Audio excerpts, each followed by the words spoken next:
What Lonzo Thinks is a wide-ranging, free-flowing discussion where I discuss everything from movies, sports, religion, politics, current events, pop culture, you name it.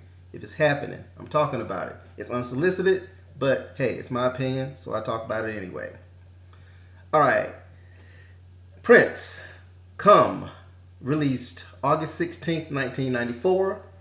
It was his 16th studio release. Now what I'm doing is a retrospective PRiNCE review of every album, every studio album that PRiNCE released from the beginning to, tragically, the end. Now, Come is the 16th album released by PRiNCE. Some people call it the 17th, or shall I say the 15th, because the Black album was released in between Come and the Gold Experience. But I don't count the Black album within that timeline because I think it should be counted before Love Sexy because of the whole Black album epiphany that happened with PRiNCE and him pulling it from release and releasing Love Sexy instead. So when it comes to my timeline, Come is the 16th studio release. It was released on August 16, 1994, and bit of a note here. It was the last Warner Brothers release done under the name PRiNCE. His subsequent releases involving Warner Brothers was with The Symbol, and he was named the artist formerly known as PRiNCE. So that's a bit of significance or trivia when it comes to the Come LP. Now, I'm going to admit that during this time, I was in a bit of a transition in my personal life. I had transitioned out of the military into the civilian world, and there was a lot of upheaval in my life as far as just kind of logistics and everything, and getting acclimated to being a civilian again. So, and this was like right during that time because this is in August, and I left the military the 29th of July 1994. So on August 16th, I was a little more than 2 weeks after I left the military. So I think I was moving, and I was moving in with my girlfriend and starting a new job at a new corporation. So my head wasn't really in the music at that particular time. So actually the release of Come came and went, and I didn't even know it had gotten released. And actually I was driving to work to my new job, as a matter of fact, one morning, and Let It Go was on the radio. I was like, wait a minute, that's PRiNCE. I'm like, and of course I loved Let It Go. I mean, I heard it the first time driving to work. I'm like, what in the world is this? And I'm like, PRiNCE got new music out? Where was I? Where was my head at? So that afternoon after work, I rushed over to Sound Warehouse in San Antonio, and boom, there it was on the shelves. PRiNCE, Come. So of course I snatched it up, went straight home, popped it in, listened to it about 1,000,000 times, and pow, here we go. The first track on the LP is the title track, Come. Come is 11 minutes long, and it is one of the nastiest songs PRiNCE has ever done, and also one of the greatest songs PRiNCE has ever done. I absolutely, positively love Come. It is a tremendous opening song. I think of all his LPs, after 1989, Let's Go Crazy is, I guess I rank it number 3 of his all-time best opening tracks to open up an LP. Come is just off the hook nasty, off the hook good, and Come is just that, Come. It is all about sex and him taking care of his lover, especially oral sex. And wow, I mean, I totally love this song. It's just this sprawling masterpiece of instrumentation and visualization. It's a very visual song, of course, and some of the sounds that he makes and the things that he does on this record is tantamount to sex on wax. So it's definitely not for the squeamish. If you're a conservative Republican, you don't want to listen to Come, because this is a nasty ass song, believe me. And not to get too filthy or anything, but my girlfriend at the time, we were living together, and she hated the song because I would always play it when I was in the mood and I was trying to get things going with her or whatever. She was like, "Nah, turn that shit off. It's too nasty." Well, hey, we're doing what he's saying on the record. So she's like, "Nah, I don't want to hear that." but I play it anyway. But I think she really came to like it after a while because it was kind of like my calling card. But I can't express enough platitudes for this particular song. It's one of my favorite nasty Prince cuts of all time. It is just a filthy song. I'm not gonna get into too much detail about it because I want to keep this rated PG or R. I don't want to get the hard X on what I say. But this is a nasty ass song, trust me. And if you're into Prince, you know exactly what I'm talking about. But this is not something you play for somebody who's not a Prince fan, or you're trying to get somebody into Prince. You do not play this song because they'll run for the door. And especially, and dudes, don't play it for your girlfriend. Don't follow my lead because my girl, when me and my girl wound up breaking up, so I don't know if this is why, but don't play it for your girl. And until you guys are deep into a relationship or maybe married or something, then maybe you can play it and get your freak on. Come, you should do that, baby. Here's the reason why. All right, next up is Space. Now, Space is also an absolute jam of a song. And I think the whole theme behind Come, of course, the whole LP is obviously sex and the things that come from sex, hence the term come. So Space is this sprawling manifesto of sexuality, and Prince it's about masturbation, really. It's about him and his desire to be with someone and the things that he thinks about when he's masturbating. And that's my takeaway from it. I've had dreams of us cuddling on the planet Mars. Then when I wake up, I'm all covered in sex. Yeah, he's dreaming about being with his girl, and he's having a wet dream. And pow, you wake up and boom, he's covered in sex. So Space is not about just space. Space is that space between, you know what I'm talking about, in the space between your girl's legs. That's where he wants to get to. And but yeah, it's a great song. Of this particular LP, Come and Space are just perfection as far as opening up a record. It just is. And Space is, a lot of folks probably don't know Space because it did get released as a single, but it didn't do too great on the charts. And of course, it's not really radio friendly. But it was Space, and then there was a remix called the Universal Love remix. And the Universal Love remix is just as good as the original single. Space is a great song. Come is a great song. Listen to them in tandem and you'll know exactly what I'm talking about. Next up is Pheromone. Once again, Pheromone is just a nasty ass song, and it's kind of hard to explain.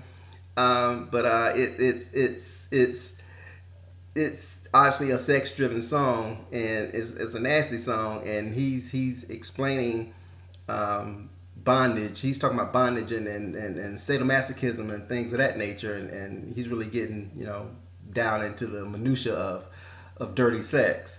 And Pheromone has one of my favorite Prince verses of all time. But I'm not going to repeat it, I guess. Whatever. Anyways, listen to Pheromone. You know what I'm talking about. The last verse is one of my favorite Prince verses. But it's a great song. Once again, Come, Space, and Pheromone. That trilogy to open it up is just magnificent. Next up is Loose, which is more of a fun song. It's kind of a respite from the nastiness that opened up the LP. And Pheromone is, once again, has more of a techno house type vibe to it. It's a kinetic song. It's a fun song, but it is a bit of a respite from the nastiness of the first three tracks. Then he really changed his tone when he jumps into Papa, which is a very melancholy song, and he's talking about verbal and physical abuse, and I think he's opening a door into his relationship with his father, John Nelson, and kind of letting us know that there may have been some physical abuse between he and his father, and how and his treatment, that the treatment that he received from his father really played into what he became as an adult, because he says it, don't abuse your children or they'll turn out like me. So it's a deep song, and like I said, it's kind of melancholy, and it really changes the tone of the LP, and I'll talk a little bit more about that when I get towards the end of this review. Next up is Race. Now, Race is another tone changer of a song, and it's just that he's talking about race. I'm not saying it's a bad song. It's one of the this the only song on this LP that really didn't kind of grab me to where I got to listen to it over and over and over again. It's a decent song. It's filler. Not a bad song at all. But if you're gonna skip a track, Race is the track to escape or to skip. But that doesn't mean that it's a bad song. It's just one that really didn't grab me. Next up is Dark. Now, Dark is the slow jam on this LP, and it's one of his better slow jams. It's not top notch slow jam, but it definitely fits the motif of this LP. Dark is really sensual. It's one of the most sensual songs that he's done. And when I say sensual, I mean from a standpoint of lovemaking. I mean it because you got the nasty PRiNCe lovemaking song, you got the sensual PRiNCe lovemaking song. So I would kind of tandem it with something like Insatiable, but it's a really good song. Solo is just that. It's kind of like a hybrid acapella song, and it's kind of operatic in its tone, if that is a good way to describe it. But it's a powerful segue into the final track on the LP. And but Solo is a good song, but it's not something. It's not radio friendly. It's not something that you can bang your head to. It's just a nice respite before you get into the final part of the LP. And the final song on the record is "Let It Go," which was the hit single from this LP as well. Like I said, that's the first song that I heard from this LP when I was driving to work that day. "Let It Go" came on, and "Let It Go" is classic PRiNCE. It's him kind of going back to his roots a little bit.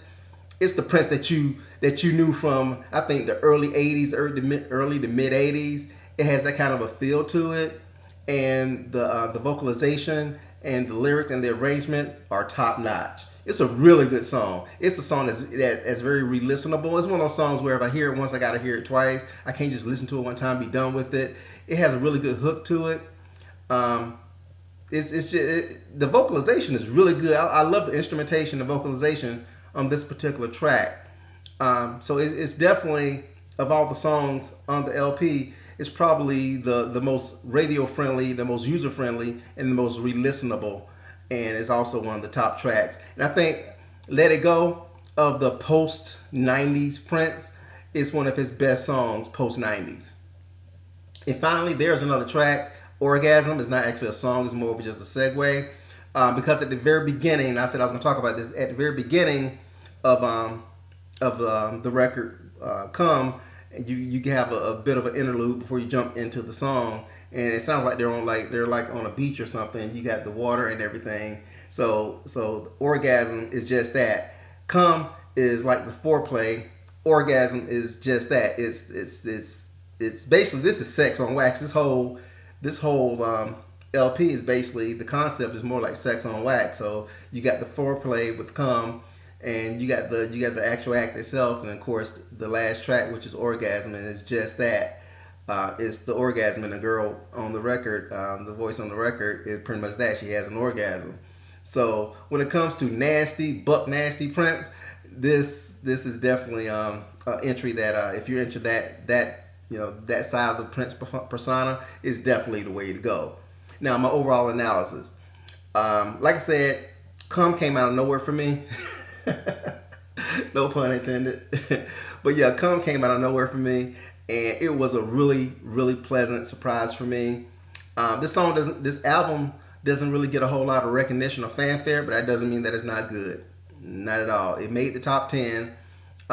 It just really didn't resonate, I think, as a mainstream type record, but obviously not because of the subject matter. It's not a mainstream record, and I'm glad that PRiNCE went back to being the buck nasty PRiNCE. And of course, this was obviously when his dispute with Warner Brothers was at its apex. So the promotion behind this record really was minimal at best. I don't think there was even a video for "Let It Go." If it was, I don't think I've ever seen it. I don't really try it. I've never even tried to find it. I don't really care. But I don't think there wasn't a whole lot of promotion behind this record. And if there was promotion, I missed out on it. And I guess, like I said before, I was in a bit of a transition in my life, so I really wasn't, into, the marketing and promotion behind Prince at that time. I just had the record and I played the shit out of it. So, it's one of his best post 90s records. I rank it above Graffiti Bridge. I rank it above Diamonds and Pearls. I rank it above pretty much of those early '90s releases. Yeah, it's my favorite one. I rank it above the Love Symbol LP as well. This is a damn good Prince record. It's really re-listenable of his early '90s work. It's the most re-listenable LP. And like I said, I grew up listening, to the nasty Prince, the Dirty Mind Prince. So him returning to those roots really, really surprised me, and it really pleased me. So I really give Come high marks, and I highly suggest that you give it a listen, give it a deep listen. But yeah, if you're trying to get somebody into Prince, this ain't the album to do it, unless that person's already a freak. Then yeah, they'll get into it. But if you're trying to get a mainstream, conservative person or whatever, or somebody who's just likes music, not really into the deepness of music, this is not the one I would use to get them into Prince. Maybe once they've already gotten hooked, then you drop this bomb on them. They're like, oh, wait a minute, damn. So that's my thoughts on Come. What do you think? Hit me up. Let me know. I really want to know what everybody thinks about Come, because, like I said, it's not a record that really got talked about a lot. Before I go any further, I want to say another thing. When it comes to Come, I was really happy that Tony M is not on this record. It really pleased me, because I was kind of dreading when I first bought the LP and started listening to the tracks. I'm like, please don't let Tony M show up. Please don't Tony M. And damn it, Tony M is not on this record. And I was like, yes. That automatically places it, above anything that had, obviously any LP that had Tony M anywhere near it. So that's the bit of good news. But yeah, tell me what you think. Hit me up, subscribe, give me your comments below. Once again, I really appreciate the comments. I've been getting a ton of comments from people, especially on my Prince podcast. I really appreciate it. But listen to my other stuff too, and comment on my other stuff too. Not just the Prince stuff, my sports and movies, political commentary, you name it. Please let me know what you think about those as well. I get a lot of comments on those other podcasts, but I'd say probably 70% of the responses I get is to my Prince stuff, which is great, because Prince is my favorite, one of my favorite subjects. But I do value your opinions on everything else as well. So hit me up, follow me on Twitter at WhatLonzoThinks, WhatLonzoThinks@gmail.com. Don't be shy to hit me up. Obviously, I have a Patreon, so to my Patreon subscribers, thank you very much. I do appreciate the love, and please hit me up on Patreon. I'm trying to get my subscribers up, so just hit me up. Let me know what you think. Comments, questions, you name it. Let's do it. Once again, that's Come, released August 16th, 1994. One of Prince's best post-90s releases. Do not miss this joint. If you don't have it, cop it. Get it from a friend or something. It'll be on, I'm sure it's on Spotify and Tidal and all those other platforms as well. But seriously, this is not a record that needs to be slept on. Oh, and finally, before I forget, on this particular record, Prince actually had his epitaph or his death. Born June 7, 1958, died August 16, 1993 or whenever. But yeah, it's kind of eerie that he kind of. But that was the death of the death of Prince to him, and obviously him laying that name to rest until he actually resurrected it. So I guess from a melancholy standpoint, that's a bit of a trivia and reticence as well. That I guess is, I won't say neat, but kind of make you kind of wistful for what this brother was saying and doing. Anyways, that's my thoughts. What do you think? Hit me up. Let me know. Once again, Come. If you can feel the excitement in my voice, because it's a great record. And this is what Lonzo thinks. Bye.